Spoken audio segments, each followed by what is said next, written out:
kama mwalimu, na ninaamini kwa neema ya Mungu utajifunza mambo mengi sana ambayo yatakuwa ni msingi katika maisha yako ya kiroho.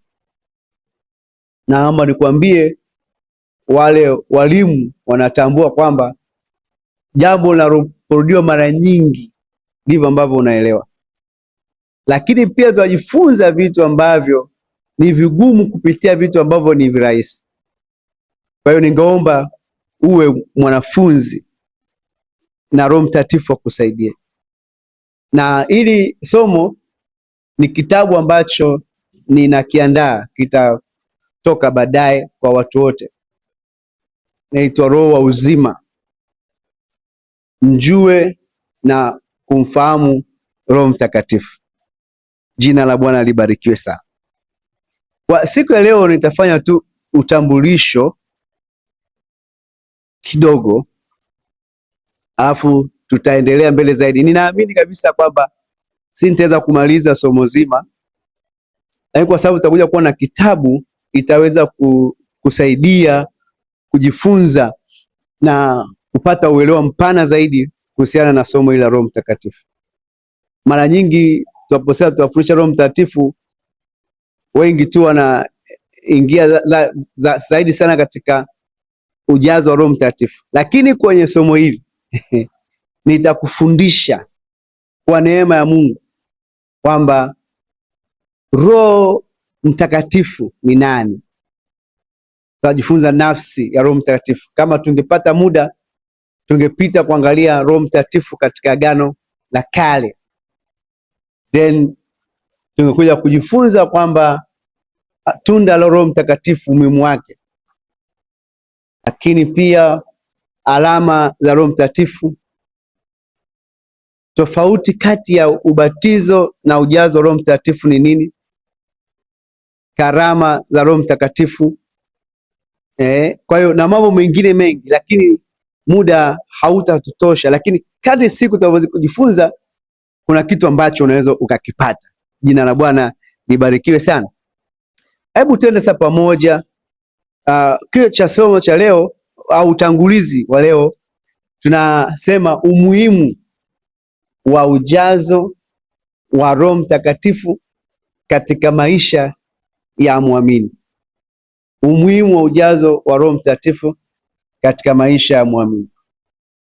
Maisha yenye ujazo wa Roho Mtakatifu linatakiwa iwe lengo ya kila muamini.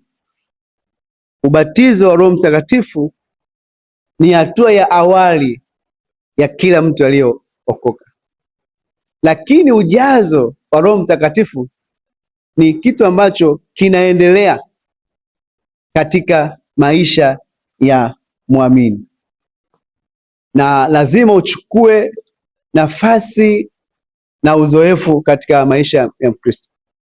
Na maisha ya ujazo wa Roho Mtakatifu ni sehemu inayofanywa na kutimizwa na Bwana na kuwekwa wakfu kwa ajili ya Bwana. Kwa hiyo tutakwenda kuona hivyo. Yesu mwenyewe aliwaahidi wanafunzi wake kwamba mara tu arudupo kwa Baba atatuma msaidizi mwingine wa aina ile ile ambayo Roho Mtakatifu. Tutaja kuangalia hilo neno msaidizi kwa Kigiriki linamaanisha kitu gani, lakini tusome tu kwa hapa mwanzoni kwamba atamtuma msaidizi ambaye ni Roho Mtakatifu. Katika Yohana 15 mstari wa 26 nasema, lakini ajapo huyo msaidizi nitakayempeleka kutoka kwa Baba, huyo Roho wa kweli atokaye kwa Baba, yeye atanishuhudia. Hapa Yesu anaahidi. Sasa ujazo au udhihirisho wa Roho Mtakatifu ulitokea katika kitabu cha Matendo ya Mitume sura ya 2, pale utaona udhihirisho wa Roho Mtakatifu. Pia tutaja kuona kwa kitabu cha Yohana 20:21 Yesu aliwavuvia, tutaja kuona Roho Mtakatifu. Na watu wengi wanaamini au wasomi wa Biblia wengine wanaamini kwamba Yesu alipowavuvia Roho Mtakatifu, maana yake pale ndipo kanisa lilipozaliwa, na wengine wanaamini kwamba kanisa lilizaliwa siku ile ya Pentekoste, kwa ile sura ya pili ya kitabu cha Matendo ya Mitume. Kwa hiyo tutakwenda kujifunza pia karama za Roho Mtakatifu na maisha ya muamini na Roho Mtakatifu. Katika ile Warumi 8:18 nasema wale wanaoongozwa na Roho wa Mungu au ndio wana wa Mungu. Maana kama hauongozwi na Roho wa Mungu, maana yake wewe si wa kwake. Na tutaje kuona kwamba unaongozwa na Roho wa Mungu au unaongozwa na nafsi yako au unaongozwa na shetani. Sasa yule anayekuongoza na yule unayemtii ndiye ambaye wewe unakuwa ni wa kwake. Ndio maana kwamba ukitii mwili unakuwa mtumwa wa mwili, ukitii roho unakuwa mtumwa wa roho, ukimtii shetani unakuwa mtumwa wake. Ndio maana nasema wanaoongozwa na Roho wa Mungu au ndio wana wa Mungu. Na ingawa tunaenena katika mwili, vita vyetu hatupigi kwa jinsi ya mwili. Kwa ile Wakorintho wa pili sura ya 13-4. Kwa hiyo utaona hapo mbele Roho Mtakatifu hatuongozi tu katika mambo ya rohoni, bali hata katika maisha yetu yote ya kila siku. Tutaja kuangalia katika kitabu Roho Mtakatifu katika Agano la Kale, utaona kuna watu ambao walipewa akili ya kufanya vitu. Kwa hiyo nawe tegemea kwamba sio tu kunena kwa lugha, bali Roho Mtakatifu anahusika katika maisha yetu ya kila siku. Wakati mmoja nikiwa kanisani, baadhi ya washirika wanafahamu, nilishatoa ushuhuda kwamba ilikuwa ni usiku saa 5 za usiku, saa 6 hivi. Mara nyingi nakuwa na kawaida ya kuja kuomba kanisani na kukesha mwenyewe. Ikifika wakati naenda kupumzika ofisini. Sasa sikio nikawa niko kanisani, nikasikia kutoka tu kwenda ofisini kwenye saa 5 za usiku. Natoka tu nakutana na mtu anaingia kanisani kwenye geti la kanisa, bado hatuna geti, kuna fence, yuko na madumu anakuja kuchota maji. Nikamuuliza vipi? Akasema ndio watu wanafanya hivi na mimi nikuja kuchota. Kwa hiyo nikagundua kwamba tulikuwa tunapoteza maji kwa namna hiyo, ikabidi tufunge ilo pipa ambalo watu walikuwa wanakuja kuchota maji. Lakini siku moja usiku mke wangu alikuwa anaomba kwenye saa 8 za usiku. Mimi nilikuwa nimelala. Lakini ghafla nikaamka. Nilipoamka nikaenda sebuleni. Nilipokuwa sebuleni mke wangu anaomba, kumbe niliwasha taa nikaona nyoka. Alikuwa anaenda anafuata, angeingia kwenye, alikuwa anajifunga na shuka. Tegemea unafikiri nini kingetokea? Lakini kwa Roho Mtakatifu anatuongoza katika maisha yetu ya kila siku. Nategemea ili kwako na Mungu atakusaidia. Kwa hiyo sio tu kwenye mambo ya kiroho, bali hata katika mambo ya kawaida. Kwa ili uweze kuishi maisha ya ushindi katika wokovu, maisha ya kushinda dhambi, maisha yenye ushindi, unahitaji Roho Mtakatifu ndani yako. Na siku ile ambapo umemkiri Yesu kuwa mwokozi wa maisha yako, tayari Roho Mtakatifu yuko ndani mwako.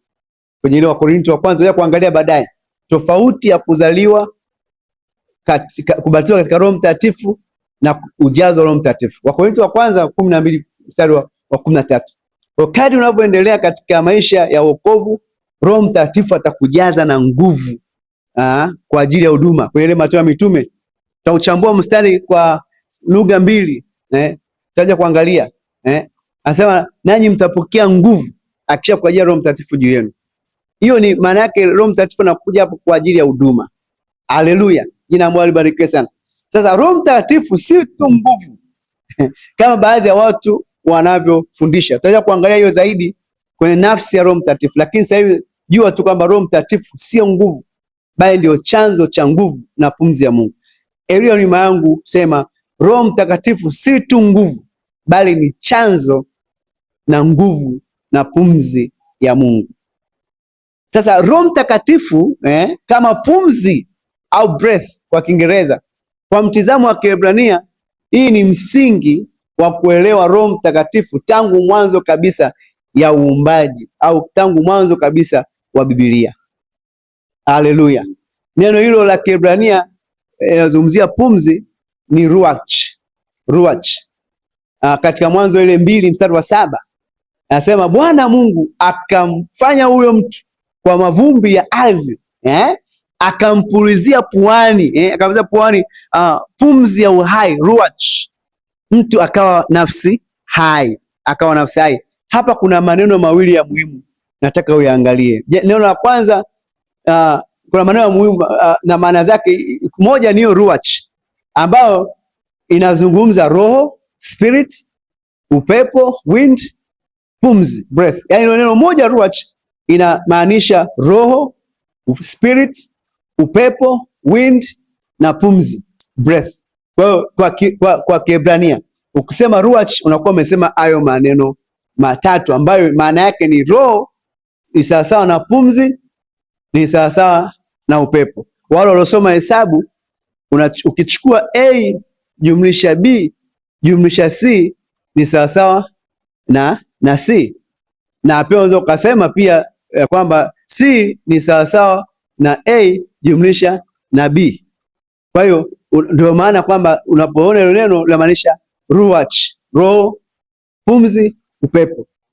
Tukija huko mbele tutaja kuangalia baadaye zile emblems za Holy Spirit, emblem of the Holy Spirit, au alama za Roho Mtakatifu. Mojawapo ni upepo. Haleluya!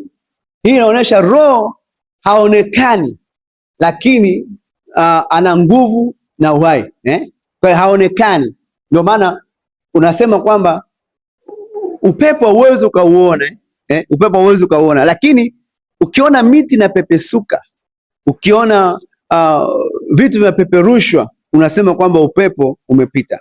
Upepo wa kisulisuli, sikuwa niliona kwenye mkutano mmoja, upepo ulitoka wa kisulisuli ukachukua viti, viti vyote vikapelekwa juu. Kwa hiyo unasema upepo, lakini ukikwambia unaoneshe upepo, huwezi kunionyesha. Ukiambiwa unaoneshe pumzi, hauwezi ukanionyesha. Na mimi tuko pamoja. Sasa na neno la pili ni nishmat chayim, pumzi ya uhai. Nishmat chayim ni pumzi ya uhai. Hii ndio pumzi ambayo Mungu aliweka ndani ya mwanadamu, na hiyo pumzi hatuioni. Mtu anapofariki tunaambiwa kwamba pumzi imemtoka. Kwa hiyo maana yake hayuko hai tena, pumzi yake imemtoka. Kwa hiyo maana ya kiroho, roho ni uhai wa ndani. Ndio maana sasa ni muhimu sana kuwepo na Roho Mtakatifu au kuja Roho Mtakatifu. Sasa roho si tu nguvu ya kufanya kazi, bali ni chanzo cha uhai wenyewe. Hebu rudia tena na uandike hapo chini kwamba roho si tu nguvu ya kufanya kazi, bali ni chanzo cha uhai wenyewe. Ni chanzo cha uhai wenyewe. Sasa tuangalie zana za Roho Mtakatifu kama pumzi kwa mtizamo wa Kiebrania.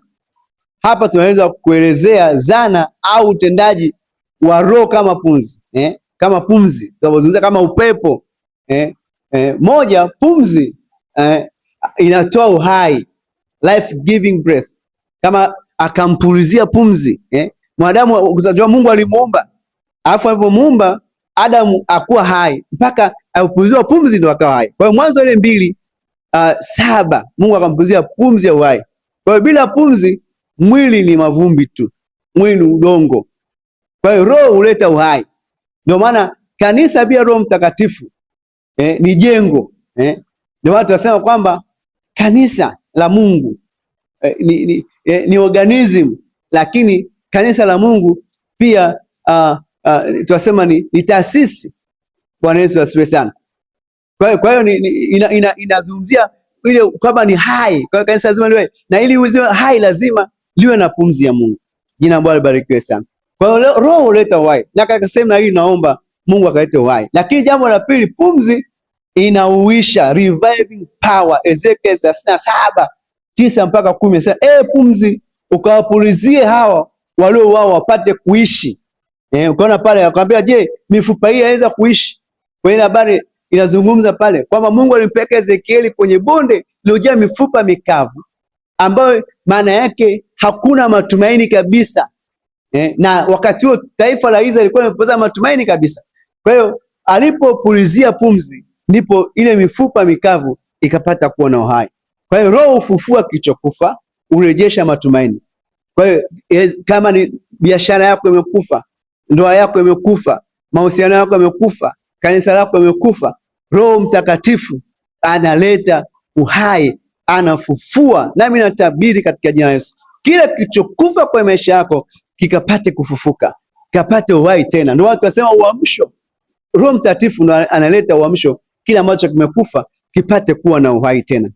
Kwa hiyo jambo la tatu, pumzi inasukuma, kwa Kiingereza propelling wind, kama ile nasema upepo wa kisulisuli. Mathayo Mitume sura ya 2 mstari wa 2 nasema kukaja ghafla toka mbinguni uvumi wa upepo wa nguvu, ukienda kasi ukajaza nyumba yote waliokuwa wameketi, na hapo kaja Roho Mtakatifu. Kwa hiyo ile nguvu ikajaza ile chumba chote, nguvu. Unaona ule upepo wa kisulisuli unachukua viti, unachukua mapaa, inapeleka mbali sana. Ule upepo wa kisulisuli. Ndivyo ambavyo Roho Mtakatifu anavyofanya, na akafanya hivyo kwenye maisha yako. Roho usukuma huduma, Roho huanzisha harakati mbalimbali za kiroho. Lakini jambo la 4, Roho inasafisha, cleansing power. Kwenye Ayubu 32 lakini imo Roho ndani ya mwanadamu, na pumzi za Mwenyezi huwapa akili. Huwapa akili, yani anatoa uelewa na anasafisha mawazo. Tunajua kabisa kila mmoja unakuta kuna mawazo yanakuwa ndani mwako ambao huwezi kumweleza mtu, lakini Roho Mtakatifu anasafisha mawazo mabaya. Kwa mtu anawaza nataka sasa, Roho ambaye kajiue sasa, fanya hivi, mawazo mabaya, wewe ni maskini au tena popote, wewe hata hujaokoka, wewe sijui nini. Yani Roho hizo ni sauti zinazoongea ndani yako, lakini Roho anasafisha. Lakini jambo lingine, Roho ana pumzi, inatoa ufunuo, revelation breath, ambao kwenye Timotheo sura ya 2, Timotheo wa 2:3 kunasema kila andiko lenye pumzi ya Mungu au kila andiko lilopuliziwa na Mungu linafaa kwa maandiko, linafaa kwa mafundisho. Kwa pumzi ya Mungu, neno la Mungu limepuliziwa pumzi ya Mungu. Kwa hiyo wataalamu wa Biblia wanaelewa kwamba Biblia imeandikwa na Roho Mtakatifu mwenyewe. Hapa ndio tutakuja kwenye theory ya inspiration, kwamba kila neno la Mungu limevuviwa. Biblia bila pumzi ya Mungu, bila Roho Mtakatifu ni kitabu cha kihistoria. Ndio anasema kwamba andiko linaua lakini Roho anauisha. Kwa hiyo Mungu akakusaidie unapojifunza somo hili uweze kumwelewa Roho Mtakatifu, ni umuhimu wake ndani ya maisha yako. Kwa hiyo Roho sio kitu tu unachotumia, ni pumzi unayoishi nayo. Ukikosa pumzi unakufa. Ukikosa Roho Mtakatifu na wewe umekufa. Ukikosa Roho Mtakatifu maisha yako ya kiroho yanakufa. Ukikosa Roho Mtakatifu hakuna chochote kinachoenda. Kwa hivyo Mkristo anatakiwa kuishi kwa Roho, kupumua kwa Roho, kwa njia ya maombi na uwepo wa Mungu. Kwa kadri unavyoendelea katika mahusiano mazuri na Roho Mtakatifu, ndivyo atavozidi kukufunulia siri na mafumbo ya Mungu. Sasa tukija wakati mwingine nitaelezea sasa maneno mengine ya Kigiriki yanaelezea ile nguvu, nanyi mtapokea nguvu Roho Mtakatifu anapokuja juu yenu. Nitaelezea maneno ya Kigiriki kama maneno 6 ambayo ni ya muhimu sana katika maisha yako.